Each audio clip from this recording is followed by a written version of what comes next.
Seconds in, we have our first corner kick of the game, and it belongs to the good guys in white. It's played a little bit high, but still playable.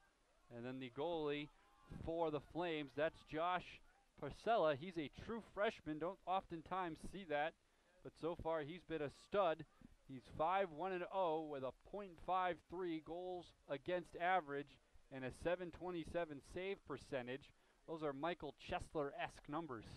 It certainly does help when you have a defense that has been as dominant as the Flames have, giving up only 3 goals all year long. I mean, that kind of helps. Being a true freshman, that definitely helps. There you see the true strength of Michael Chesler's leg right there. Most guys we get it's about midfield. Chesler gets it 3/4 of the way down the field, puts High Point at an extreme. They're just inside the goalie box, and it's a quick one, and we are back to act. Really the John Stocktons of this offense, you could say. They get the ball in the middle of the field, and they make things happen. As High Point now gets it in, and risky play there by the true freshman coming out to get it, but it's right into his breadbasket. It's an easy play, but Okiyama was waiting in the wings if there was to be any sort of bobble there.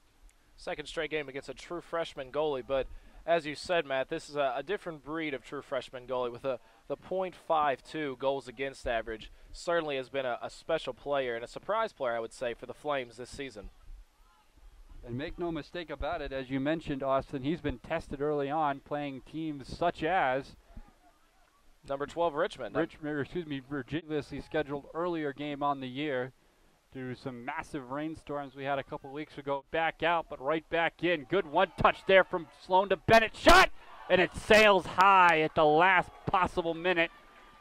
As Liberty had to hold their breath and their hearts up in their throats. That ball just seemed to sail at the last possible second. It was on the mark, just sailed a fraction of a bit.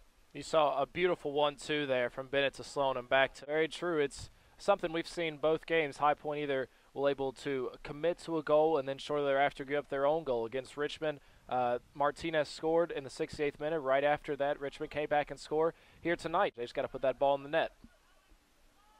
Both teams right now, the ball on their side. As we come up on 25 minutes to go in the first of last year's team, who's now playing in the MLS Developmental League as the main table setter, assist maker, playmaker, whatever you want to call it. And he tried to put that one on in a little bit too long, and it's played back by Liberty. Panthers have to look to continue to try and get chances on net. The only way you can come back. So you're really starting to see the frustration for this Panther. As that ball coming in, that's dangerous. Goal was open.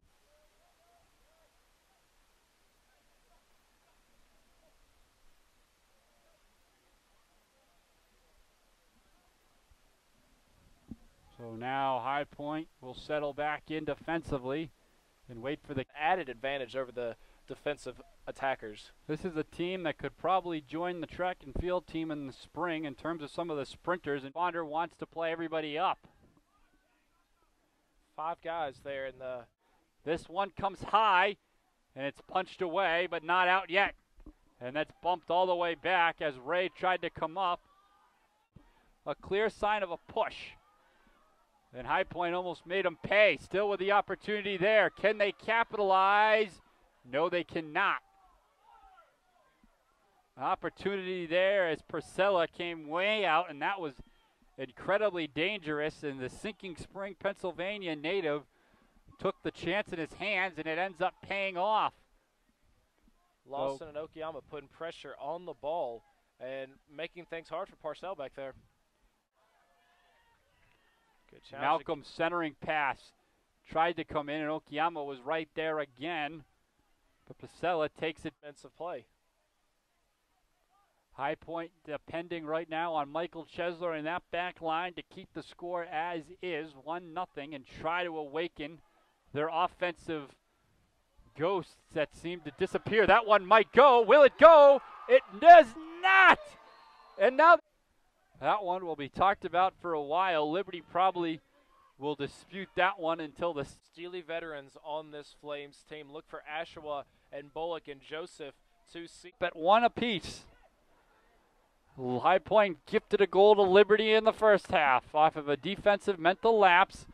And Liberty's defense gave it right back in the second. Now backs off, coming up on 20 minutes 21 minutes left to go. Still tied at 1. High Point with 8 shots. Liberty with back to that was for Jiro Okiyama. I thought that would be Adam Sewell. And good keeper play there for Pacella. He came out and making a good free safety-esque play there, calling everybody else off. Doesn't want to add to that .52 goals against average too much more than earlier in the half. Well, High Point trying to get the ball back. Pushing and shoving going along around the goal. Now Purcell has to come out and paid for it. Klaus came out and Pacella had to pay the price. So Ray will take the free kick. Joseph trying to cause mayhem, and that one good play by Pacella on that one to clutch that one right off the head almost of, I believe that was Stephen Klaus, who came leaping into the picture at the last possible minute. At 6'2", Pacella has really not had too much issue with those shots coming in. His overall reach is just unbelievable tonight. As that one comes in, and Pacella has to do an artful, swift spin move to get out of the way of Karo Okiyama, who came sprinting into the picture. I don't think Karo got a good jump or break on that ball at all. Liberty now leads in this possession. There's no ifs, ands, and buts. The game is riding on this kick. Karo Okiyama will step up calmly and coolly to take it. He against the true freshman, not the guy you want to see in the net. Steps up and bangs it. It went wide. I believe Purcell got a piece of that one on the way by. High Point thought they had it, but the senior cannot beat the true freshman. From the middle to last third of this game. High Point has just been stuck in neutral here in the last 10 minutes, but right now it is a library.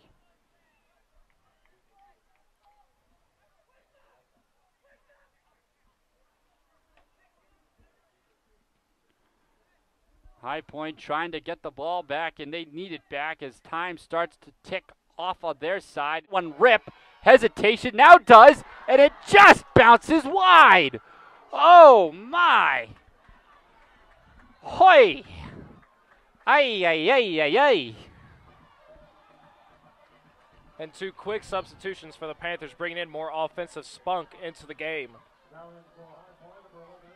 It's Mamadi Nayapon quickly into the game for the Panthers, trying to get him in, and that one just missed. Oy, ay, ay. We've seen more shots in the last minute of action than we have seen for the last 15 minutes of play. Woo. First it was Sloan's borderline near miss, and I don't think he planted enough and got enough rotation on that as much as he would have liked to. And it does work against them, so they can't just sit and eat time. As it's a baptism by fire here in the Big South Conference for the true freshman John Pacella, the freshman goalkeeper out of Sinking Spring, Pennsylvania. But he has passed and passed with flying colors against probably one of the toughest tests that a true freshman can ever face in his Big South Conference debut. Nayapon can't do it as Pacella comes on and picks the ball up as Nayapon was right there. Nearly beat Chris Phillips to the ball. Phillips falling, although it be inadvertent, slowed up Nayapon just enough to let Pacella get there and make that save. But a weak kick there by Pacella. Panthers one last gasp. As that one comes all the way down, and who's got it? It's Pacella down at the bottom of the pile. He has made some unbelievable challenges for the ball tonight, putting that 6'2" frame and all of its wingspan to work, certainly.